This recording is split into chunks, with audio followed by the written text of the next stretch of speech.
ANM GNM 2025 এর জন্য যারা ফর্ম ফিল আপ করছো, এরকম প্রচুর কোয়ারি আমার কাছে আসছে। ম্যাম, আমরা 2025-এ পাস আউট করে গেছি, মানে রেজাল্টও বেরিয়ে গেছে এইচএস এর, তাহলে ওখানে আমাদের পাসডের জায়গায় আমরা যখন পাসিং ইয়ার করছি, পাসড হয়ে গেছি, তখন আমাদের ফর্ম ফিল আপে দেখাচ্ছে 2024 অবধি, 2025 কেন দেখাচ্ছে না? আমি বলে রাখি একটা কথা, সেটা হচ্ছে দেখো, প্রত্যেক বছর আমাদের পরীক্ষা কিরকম, মানে পরীক্ষার form fill up, ANM GNM পরীক্ষার ফর্ম ফিল আপ শুরু হয় কখন না? আমাদের এইচএস পরীক্ষা দিয়ে আমরা বেরোই, দেন আমাদের ফর্ম ফিল আপ শুরু হয়ে যায়, তখনও আমাদের রেজাল্ট আসে না। তো এবার ওবিসি কেসের জন্য তোমরা সবাই জানো যে অনেকটা পিছিয়ে গেছে আমাদের ফর্ম ফিল আপ।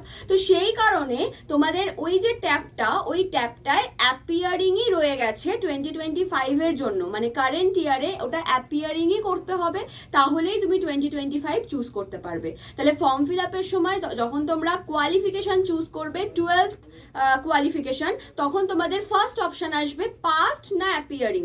তো ফার্স্টে পাস্ট অ্যাপিয়ারিং করবে, তারপর তুমি অপশানে পাবে হচ্ছে 2025। তো 2025টাকে করে নেবে। আর যারা 2024 পর্যন্ত আছো, তার আগে থেকে ওই অবধি, তারা পাস্ট করে 2024, 2023, 2 এরকমভাবে করবে। ঠিক আছে? তো ইনফরমেশনটা তোমাদের দেওয়া খুব জরুরি ছিল।